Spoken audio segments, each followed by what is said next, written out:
Hawthorn second. What's he done with it? 1 point. So Hawthorn go to 1 goal, 8 points. And Collingwood 2 goals, 13. Approaching the 9-minute mark of this very fiery grand final of the Escort Championship. One of the most fiery games we've seen for a long, long time. I'd agree, Louis. It's absolutely unbelievable, some of the tactics employed here tonight. Anyway, it's going to be McCormack to bring the ball back into play. Collingwood's ace fall back, and he'll go towards the outer side of the ground. Another good kick. More from behind, more in front. Take your pick. Go for Hawthorn. Can't pick it up. Peter Moore does. Goes for a hand pass. Goss drives Hawthorn forward up towards Russo, who's behind his man. A nice mark taken down there by Warren, but a bad hand pass. He let himself down there on the side. That's out towards the boundary line, and we'll see a throw-in to take place only some 45 metres around from the behind post. See Magro down there in number 3 Guernsey playing in long sleeves tonight. Most unusual for him, but of course different conditions prevailing. And it's not a bad idea, I think, to wear the long Guernsey at night. Peter Moore got it down towards Valley, who couldn't take hold of the ball. Tucks opponents in between his ankles. Picked up by Kevin Ablett on the wing position. The hand pass to Leon Rice, back in the Hawthorn side tonight. His hand pass to Polkinghorn and Picken. Polkinghorn goes between 2 of them. That was well played. Goad, can he make it goal number 2 for Hawthorn? Fires and misses, I think. It's 1 point. Bad miss there, Pete. Goad really should have put that one right through. So 1-3-9. Hawthorn 4 scoring shots to Collingwood's 3, but the Magpies lead by 4 points. And I think Goad could have run a little bit further that time, Bobby. He had plenty of time to straighten himself up, but he was off balance. Now we wait for the ball to come back into play by McCormack.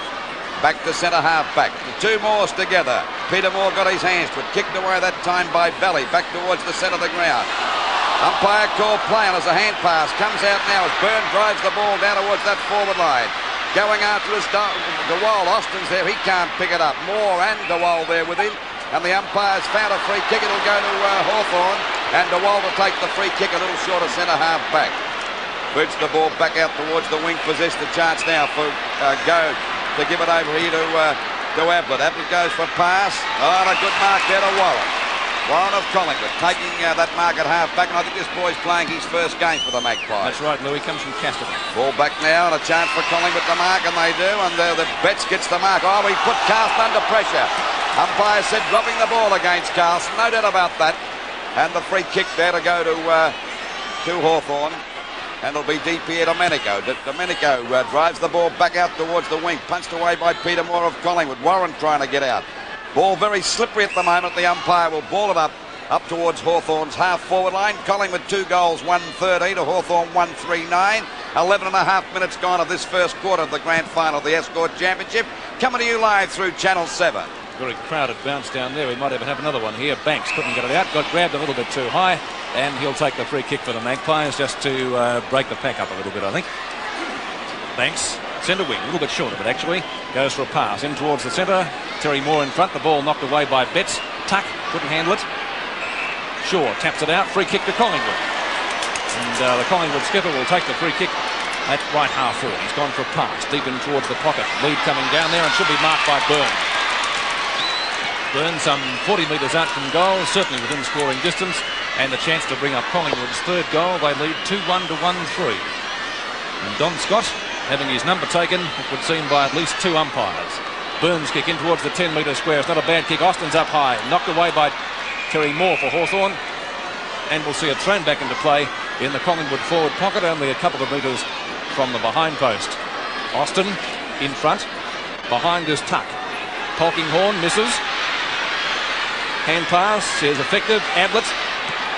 Funny old kick, but he was in trouble. Ablett's kick up towards the half-forward line for Collingwood, that is. Barry Price gets pushed fair and square in the middle of the back, but it's a free kick to Michael Tuck. Well, that's an interesting one. Tuck goes for the kick straight up the centre of the ground. That's a mark taken down there for Collingwood by Worthington, who's a long way up the ground. He's got a 15-metre penalty too. I'll tell you what, Pete, he nearly kicked this from this distance. Fella's a magnificent kick. He kicked a couple on Saturday. Let's see what he can do with this one. The only thing against it is a defender. But of course, as Lou mentioned, he's a great kick, gets plenty of distance with his kicks. He's right on the line, some 60. Oh, shock. As soon as you give him a rap, you know what happens. It comes up towards the half-forward line now for Collingwood. Knocked away by Wearmouth. Picked up by, or for Hawthorn by Leon Rice, I think it was, out towards the boundary line. And we'll see it thrown back into play on the half-forward flank for the Magpies. 13 and a half minutes gone of the first quarter, and Collingwood 2-1-13 to Hawthorn 1-3-9. The ball out on Collingwood's half-forward line. It'll be the two Moors against each other. Collingwood's Moore got that one out. Pushed away by Rice. A chance for Goad. He fumbles the ball. Very slippery the ball now, and the umpire says a ball up. It'll be a ball up on that half-forward line for Collingwood. It's about 70 metres out from their goal.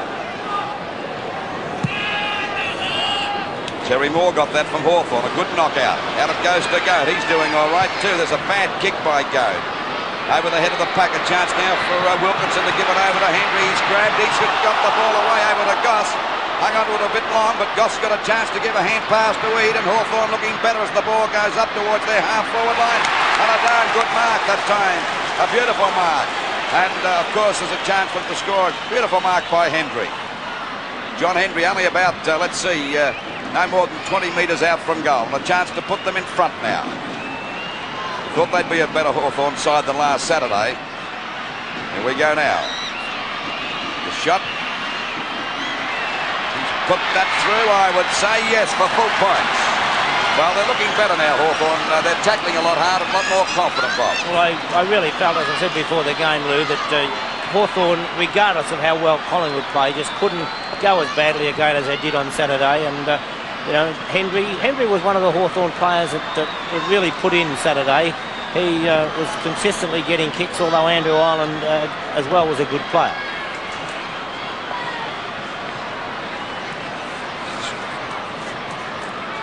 At the 15.5-minute mark, it's Hawthorn in front. 2-3-15 to Collingwood, 2-1-13. Well, we all missed that one. Peter Moore got nearest to it, picked up by Russo. Russo's kick up towards Henry at half-forward. He missed it likewise. Goad, hand pass to Henry.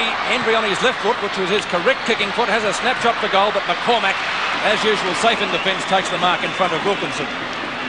McCormack only a few metres from goals. He's got another 15-metre penalty. They're giving these out tonight as if they were raffle tickets. You get another one, I think, in a minute. Off he goes. He's not standing on the mark, and McCormack drives Collingwood up towards the centre of the ground. They all missed that one. Deep here, Domenico. A hurried hand pass. It comes back towards Bill Valley. Valley up towards half-forward. There's O'Halloran for Hawthorn, defending well. O'Halloran now with a pass up towards the wing position. Byrne missed it for the Magpies. Knocked away by Warren towards the boundary line.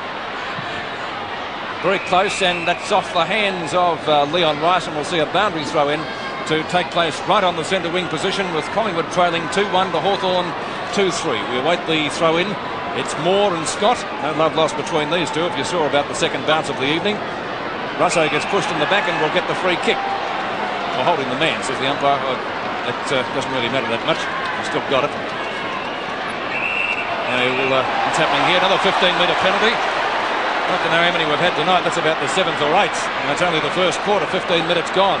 Up towards the forward pocket, off the hands of the pack. Knocked away, and we'll see a boundary throw in some 15 metres around from Hawthorn's goals. And the score, Hawthorn 2-3-15 to Collingwood 2-1-13, approaching the 17-minute mark of this first quarter. Only 20-minute quarters, the first two. Ball coming out to Turner. He's having a bit of trouble. They all are down there at the moment in front of the Hawthorn goal. The umpire will ball it up about 30 metres out from that goal. Waiting on Moore and Scott to go with this one. It's Scott getting the knockout. A beautiful knockout to Henry, and a goal coming up, I would say. No, it's right across the face of goal. And through for 1 point. So they go to 2 goals for 16. Hawthorn to Collingwood 2-1-13. And of course, this is a much better side than played Collingwood on Saturday, Bob. Very much so, Lou. And it's interesting that Collingwood kicked both goals in 2.5 minutes. So it's been 15 minutes now since Collingwood have posted a goal on the board. Well, the big part about that too, Bob, is that they didn't get off balance, Hawthorn. There's Scott going with a punch again.